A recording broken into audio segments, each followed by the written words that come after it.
Bienvenido a la clase de Geografía 1 de ISTA, Unidad 2. En esta oportunidad estudiaremos a la población.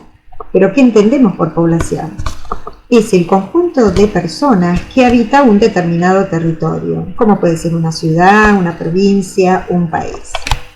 En la actualidad, la población mundial asciende a unos 6.400 millones de habitantes y su crecimiento es acelerado.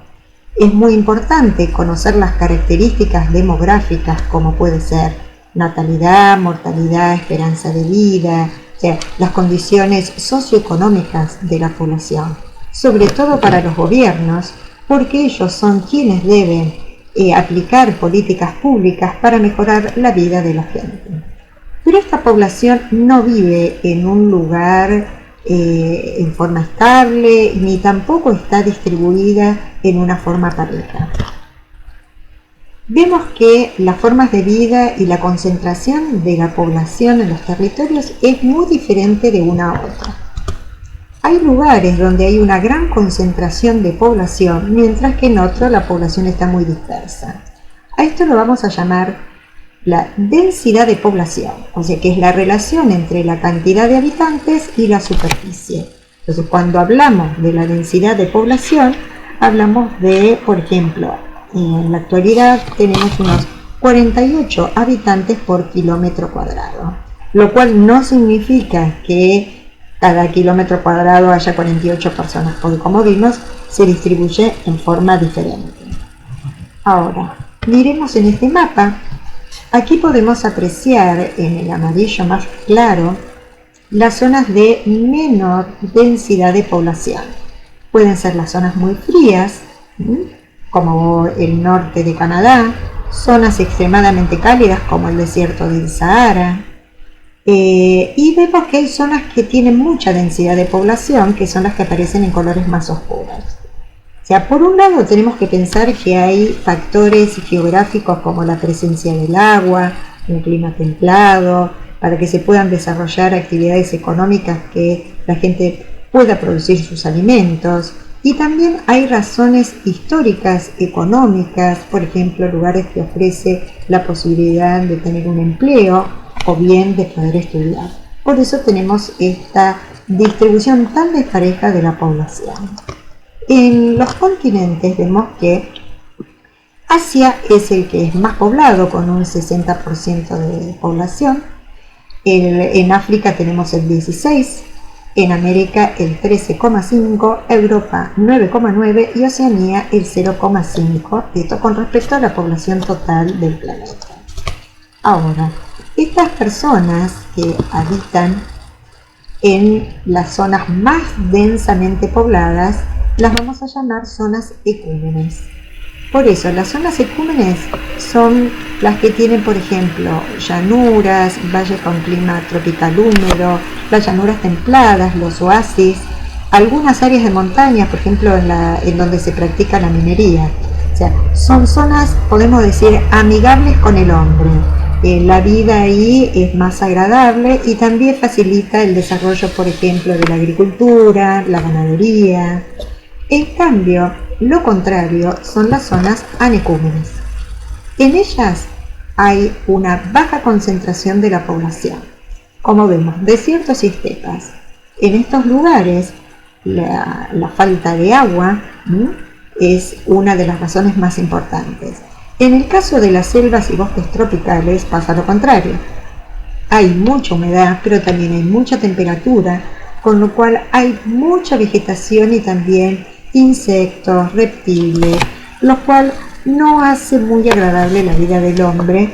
Por eso, por ejemplo, la selva amazónica tiene muy baja densidad de población, como también las zonas extremadamente frías, que pueden ser los polos o pueden ser también las cumbres de las altas montañas.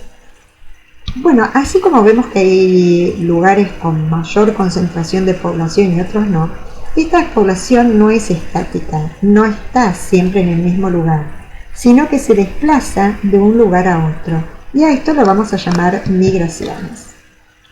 Entonces, cuando hablamos de ese movimiento de la población, que implica un cambio de residencia, o sea, de lugar de vivienda, de empleo, relaciones sociales, hablamos de las migraciones. Pero existen distintos tipos de migraciones. Vamos a ver. Las vamos a clasificar, pero según criterios. Por ejemplo, según el ámbito de desplazamiento tenemos las nacionales e internas, que son las que se producen dentro de un mismo país. Si explicamos esta, bueno, acá lo que vamos a ver son, por ejemplo, el éxodo rural, más adelante vamos a explicar un poco mejor, que es el desplazamiento de la gente del campo a la ciudad, y también algo que ocurre en nuestro país son las migraciones golondrinas. Esas personas que por cuestiones laborales, por ejemplo, se van a la zafra de Tucumán, después se va a la cosecha de la frutilla, o después se va a lo mejor a la Patagonia para esquilar ovejas. Bueno, estas personas, según la época, van a ir viviendo en distintas regiones justamente por la actividad económica. Las internacionales implican un cambio de país. Estas pueden ser también intercontinentales, interoceánicas, como ha pasado en nuestro país, ¿no? Cuando han venido muchos europeos. Ahora, si tomamos el criterio de la decisión de migrar, tenemos las voluntarias. Generalmente la gente lo hace por mejorar sus condiciones de vida, por trabajo. A veces las empresas envían a algunos de sus empleados a otras filiales fuera del país, o puede ser también dentro del mismo país. También por estudios, mucha gente decide estudiar en otro país, hacer un posgrado. Y por otro lado tenemos las forzadas. En este caso es porque la vida de las personas están en peligro. Esto puede ser por cuestiones políticas, ideológicas, raciales, como pasó acá en la época de la dictadura, por ejemplo. Pero también a veces puede ser por razones de carácter natural, por ejemplo una catástrofe, un huracán, un maremoto, hace que la gente se tenga que ir de su lugar de donde vive. Bueno, y por último tenemos según la duración de la residencia, las que son permanentes o definitivas y las que son temporarias. Estas últimas sobre todo se dan cuando estas empresas que mandan a sus empleados a otras filiales o también por estudio. En este mapa podemos observar el desplazamiento de la población, como de las zonas a lo mejor que son menos desarrolladas, más pobres, van hacia lugares más ricos. De Centroamérica a Estados Unidos o Canadá, también hacia Europa. Desde África vemos que también van hacia Europa. De Asia también a Europa, pero del sudeste asiático van también a Japón, Australia. Evidentemente la gente cuando migra busca una ciudad o un país donde le ofrezca mejores condiciones de vida. Es importante que al hablar de migraciones tengamos claro cuál es la diferencia entre inmigración y emigración. Cuando hablamos de inmigraciones estamos hablando del ingreso de la población a un lugar. Emigración es la salida. Con lo cual, una persona son ambas cosas. Por ejemplo, si ustedes viven en Santa Fe y se van a vivir a Tucumán, para Santa Fe son emigrantes porque se van, pero para Tucumán son inmigrantes porque están ingresando a ese territorio. Así que, ¿se acuerdan que hablamos de las migraciones internas? Y yo les dije que una de estas es la que se produce de la gente del campo a la ciudad. Este es un tema muy particular porque en los últimos años la población rural ha disminuido notablemente y ha aumentado la población en las ciudades. Y esto tiene causas, como por ejemplo, en el campo, gracias a la tecnología, a la mecanización, hoy se necesita menos mano de obra, entonces falta trabajo. En general, el nivel de vida es bajo y es difícil el acceso a la propiedad de la tierra. La gente que se va Esto hace que haya consecuencias en las ciudades en las que ingresan. Estas personas se encuentran en inferioridad de condiciones para competir por un trabajo. Las ciudades muchas veces no están preparadas para recibir a la inmigración, no tienen la infraestructura necesaria como hospitales, escuelas, viviendas, y se forman los barrios precarios como pueden ser las villas miserias en nuestro país o favelas en lo que es Brasil. Bueno, se imaginan que todo este movimiento de la población repercute tanto en los lugares donde la gente se va como en donde ingresan. Donde se van va a haber una disminución de la población joven, porque generalmente la gente que se va son los más jóvenes. Va a ingresar dinero porque muchas de estas personas mandan a sus familias dinero que logran obtener en el país en donde se instalan. Se llama remesas de dinero. A su vez, van a dinamizar a lo mejor la economía del país en donde ingresan o la ciudad, porque va a haber más mano de obra, pero también hay consecuencias culturales. Cuando son sociedades muy diferentes, algunas no se integran y surgen barrios. Por ejemplo, nosotros podemos ver en Buenos Aires el barrio chino, ¿no? Cómo se agrupan, hay escuelas de chinos y les cuesta más porque integrarse porque es una cultura muy diferente. En estos últimos 2 años hemos recibido gran cantidad de venezolanos y sin embargo sí se integran mucho más fácil porque bueno, al ser latinos tenemos muchas cosas en común. Bueno, vamos a pasar a esta imagen que es de los inmigrantes. Esto es en Buenos Aires, pegado al puerto. En la Argentina hubo una gran inmigración de origen europeo desde mediados del siglo XIX, se aceleró fines de ese siglo y principios del siglo XX. Allí se alojaban, estaban divididos los hombres y las mujeres, muchos de ellos quedaron en la ciudad y fueron ocupando trabajos o oficios como carpinteros, pintores, zapateros, y otros se pudieron instalar en el interior, dando origen a colonias que se dedicaron al desarrollo de la agricultura. Acá vemos imágenes de las migraciones forzadas.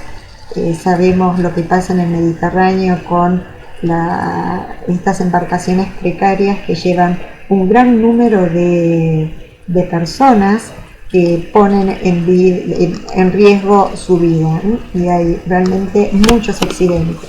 También hay que destacar que no todos los países tienen la misma política migratoria. Algunos ponen muchas trabas, como por ejemplo Estados Unidos, ustedes saben el problema con México, y sin embargo otros son abiertos, por ejemplo la Argentina. Argentina recibe a los inmigrantes sin problema. Y acá pasamos a las pirámides de población. Lo que usted está viendo acá es un gráfico en donde están divididos los hombres, las mujeres, y cada escaloncito representa la edad. Y abajo tenemos el porcentaje de la población, que acá puede ser también en miles de personas. Bueno, ¿por qué? Es importante conocer la composición de la población de una sociedad, saber cuántos nacen, cuántos mueren, a qué edad mueren, qué porcentaje tenemos de población activa. Pues tenemos que destacar que dividimos a la población en los más chiquitos que no trabajan, son los pasivos transitorios. Después tenemos la población económicamente activa, hasta que se jubilan, y finalmente los pasivos permanentes, que son los jubilados. Bueno, poder conocer esto, que fíjense que no son tantos datos, ¿no? Porque es cantidad de personas divididas por sexo y por edad. Esto puede dar un panorama muy amplio de la situación de la sociedad de un país o de una ciudad o mismo de una provincia. Los datos se obtienen a través de los censos. Hay personas que se encargan de ir visitando cada uno de los hogares y se va tomando nota de, por ejemplo, nivel de estudios, características de la vivienda, cuántos viven, edad, nivel cultural, etc. Y bueno, esto después, estos datos que los maneja en nuestro país el INDEC, son procesados y así aparecen gráficos. Bueno, aquí tenemos otra pirámide de población, está hecha de otra manera, pero fíjense que tiene otra forma. La anterior es una pirámide estacionaria, que es la de la Argentina. Esta es una pirámide regresiva, lo que podemos ver que hay pocos nacimientos y que hay una gran población activa. Esto representa un país desarrollado y ahora vamos a ver.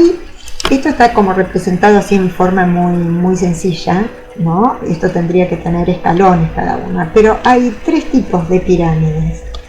Esta de pagoda, o se llama también progresiva, es típica de los países más pobres. Tienen mucha natalidad, nacen muchos chicos, pero fíjense cómo se va achicando. Esto significa que muy pocos llegan a la adultez y sobre todo a la vejez. Aquí la esperanza de vida es muy baja, son muy pocos los años que pueden llegar a vivir. La población muere muy joven.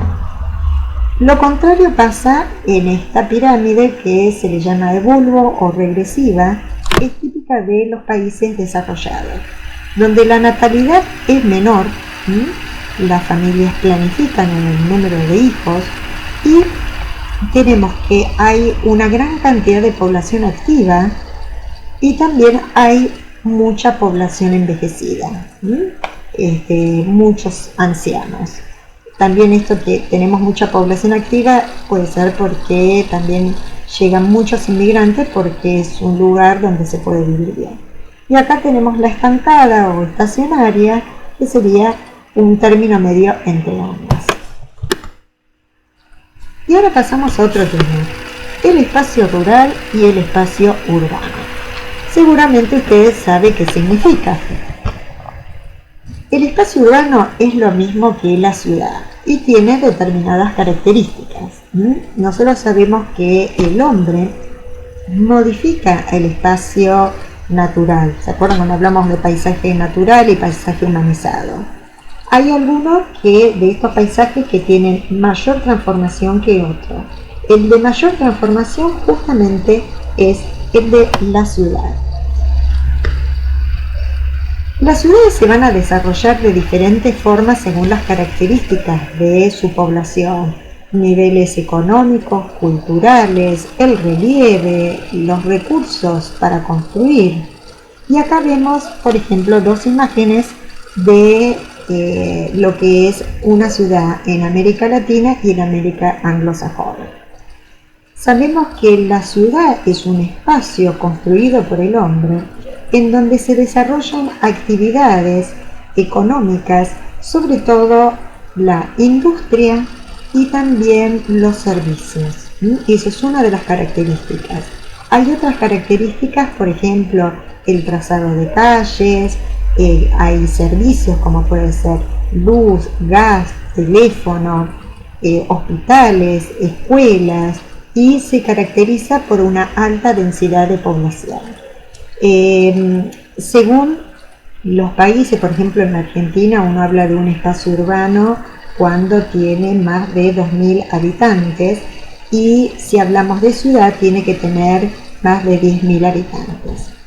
Así que recordemos que la ciudad tiene una función política, administrativa, económica, religiosa.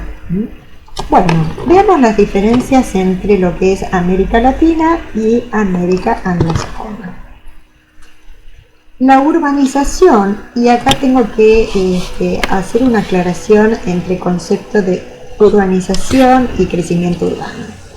Cuando nosotros hablamos de urbanización, estamos hablando de que la gente que vivía en el campo se va a vivir a la ciudad. Es un proceso por el cual disminuye la población rural y aumenta la población urbana. En el caso de América Latina, lo que vemos es un gran crecimiento de las ciudades, la edificación continua y pocos espacios verdes. Las ciudades están ubicadas en zonas de montañas, por ejemplo, Quito, México, Bogotá, La Paz. Tenemos el trazado de la ciudad en forma cuadricular, se llama damero. Esto lo trajeron los españoles. Se caracteriza por tener manzanas que son cuadradas, las calles son perpendiculares, y hay una plaza central y alrededor de la plaza central se ubican los edificios más importantes. Por ejemplo, la iglesia, la casa de gobierno, el cabildo, etc. También lo que vamos a encontrar en las ciudades de América Latina, gente subempleada o trabajo informal, o sea, el trabajo, por ejemplo, los manteros, la gente que está en la calle, en la vereda vendiendo algún producto, o mismo arriba de un colectivo, de un tren. Y tenemos también que la mayor parte de la población vive en la capital. Hay como una desproporción enorme, hay una que se llama macrocefalia, es como que hay una ciudad que es muy muy grande, tal vez 10 veces más que la segunda en tamaño. En cambio, la urbanización en América anglosajona tiene un crecimiento lento de las ciudades.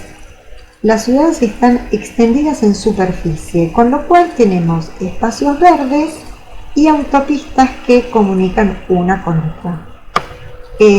Ciudades tenemos que se ubican la mayoría en zonas llanas.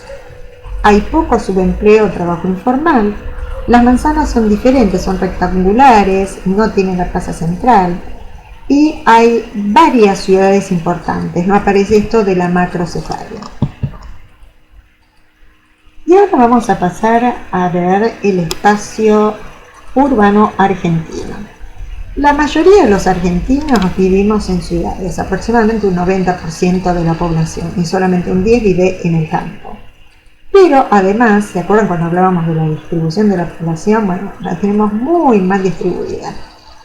El 33% vive en el Gran Buenos Aires. Fíjense, la Argentina es un país muy grande, hay varias ciudades importantes como Córdoba, Santa Fe, Rosario, La Plata, Paraná. Sin embargo, la ciudad de Buenos Aires concentra más o menos 3 millones de personas, pero con el AMBA estamos alrededor de 3, y ahora vamos a ver qué es.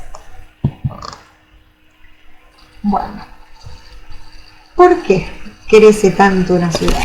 Tenemos acá que hacer la distinción entre lo que es el crecimiento urbano y urbanización. Recuerden que yo les dije que urbanización es el proceso por el cual aumenta la cantidad de gente que vive en la ciudad en relación con la que vive en el campo. Por eso siempre se da en porcentaje. Cuando nosotros hablamos del crecimiento urbano, estamos hablando del crecimiento de una ciudad. Por ejemplo, si de una ciudad muchas personas se dirigen a otra, va a haber un crecimiento urbano en esa ciudad, pero no es urbanización, porque la gente que ingresó a esa ciudad no vino del campo, sino que viene de otra ciudad. En general, los elementos que vamos a ver son los naturales. Hay políticos, a veces hay políticas que favorecen la instalación de las personas en un determinado lugar, obviamente económicos y también culturales. Las ciudades, recuerden que tienen distintas funciones. Hay funciones culturales, financieras, comerciales, portuarias, industriales. Hay algunas ciudades que se caracterizan, por ejemplo, La Plata. Una de las particularidades que tiene es, además de ser un centro político, es un centro educacional con su universidad, es sumamente importante. En el caso de Mar del Plata, por ejemplo, tenemos que es portuaria, que es industrial, es comercial. Y vamos a pasar al AMBA. aquí aparece la Ciudad Autónoma de Buenos Aires, que esta ciudad tiene multifunciones. Es el centro político del país, también es el centro financiero, comercial, sabemos que hay un gran desarrollo cultural, educacional, hay muchas universidades, escuelas, hospitales, y bueno, esta ciudad como que ha crecido en influencia sobre los municipios que la rodean. La palabra AMBA significa Área Metropolitana de Buenos Aires. O sea, Buenos Aires es la metrópolis, es la ciudad madre, y vemos acá con distintos colores lo que se llama la primera corona, segunda corona y la tercera. La primera tiene más similitud con el espacio de la ciudad de Buenos Aires. A medida que nos vamos alejando, van cambiando las características. O sea, cuanto más en el centro tenemos ciudad autónoma o el primer cordón, vemos que hay una alta densidad de población, están los centros financieros, comerciales, industriales, y a medida que nos alejamos, va disminuyendo la densidad de población, de edificios, y ya al final, en el último, como que tenemos una zona prácticamente como suburbana. Pueden alternar zonas de quintas con zonas de campos. Vamos a explicar las características del medio natural del AMBA. Es una zona donde hay un clima templado, aproximadamente una temperatura de 17 grados. Hay mucha humedad. Uno de los problemas que suele haber en invierno es la niebla. Tiene precipitaciones que están bien distribuidas durante el año y son aproximadamente de 100 milímetros. Y así, bueno, terminamos con los espacios urbanos para pasar al espacio rural. El espacio rural se caracteriza por una baja densidad de edificación y de población, ausencia de trazado regular de calles, predominio de las actividades del sector primario, pocos o nulos servicios, como puede ser, por ejemplo, agua corriente, electricidad, gas natural, transporte, colegios, hospitales. En él se caracterizan el desarrollo de las actividades primarias, que son, por ejemplo, la agricultura, que provee alimentos, ocupa un lugar importante en la economía en nuestro país y representa un alto porcentaje de las exportaciones. También la ganadería representa un importante porcentaje de las exportaciones, como también una fuente de alimentos, aunque en los últimos años disminuyó su producción debido al aumento de la producción agrícola en detrimento de las tierras que se utilizaban para la ganadería. Aquí vemos la pesca. Nosotros no somos un país con tradición pesquera, a pesar que tenemos un gran mar argentino y muy rico. Aquí vemos algunos de los buques.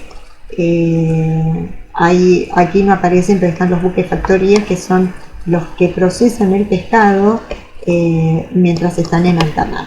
Estos que vemos amarillitos son los costeros. La minería ha tenido un gran desarrollo a partir de la década del 90. La minería es una actividad primaria que necesita una gran inversión para poder realizarse. La Argentina cuenta con los recursos naturales, pero no los recursos económicos. Estuvo regulada por el Estado hasta que en la época de las privatizaciones se desreguló y aumentó la producción minera. Bueno, sobre todo lo que producimos es petróleo, gas, ahora bueno, con el yacimiento de Vaca Muerta, que es muy importante. Y acá lo que están viendo es la mina Bajo la Lumbrera, que está ubicada en Catamarca, que es una de las más grandes del mundo que produce oro y plata. La forestación, la verdad que no somos un país forestal. Teníamos grandes bosques en la zona del Chaco, pero fueron desapareciendo porque fueron ocupadas esas tierras por la agricultura. También, bueno, las zonas más forestadas en Misiones o lo que es la selva tucumano-salteña también ha disminuido notablemente con el avance de la agricultura. En el norte tenemos maderas duras, que son las de mejor calidad, mientras que en el sur son las maderas más blandas, como pinos, por ejemplo, que se usan para la producción de pasta celulosa. Y finalmente llegamos a la obtención de energía. Nosotros podemos tener energía de diferentes formas, a través del petróleo o el gas. Hay centrales térmicas, también tenemos la producción de energía hidroeléctrica, la más grande Yacyretá, o Salto Grande también en Entre Ríos. Yacyretá está ubicada en el río Paraná, pero es una empresa binacional, un proyecto entre Paraguay y la Argentina que está ubicado en Corrientes. La energía eólica, tenemos una Patagonia que siempre hay viento y es una fuente energética limpia, y además es gratis, el viento no se gasta. Lo que hay que hacer es la inversión inicial con estos molinos que se dan. Y también la energía solar. Ahí vemos algunos paneles que sirven para calentar el agua o calefaccionar una casa. Bueno, así damos por terminado el capítulo 3, perdón, la clase 3 es el capítulo 2. En la próxima sí estudiaremos el capítulo 3, que es más cortito, y nuevamente les recuerdo que tienen que hacer las actividades que figuran en el módulo, ver los videos, y cualquier consulta recurran al foro o a los redes. Hasta la próxima clase.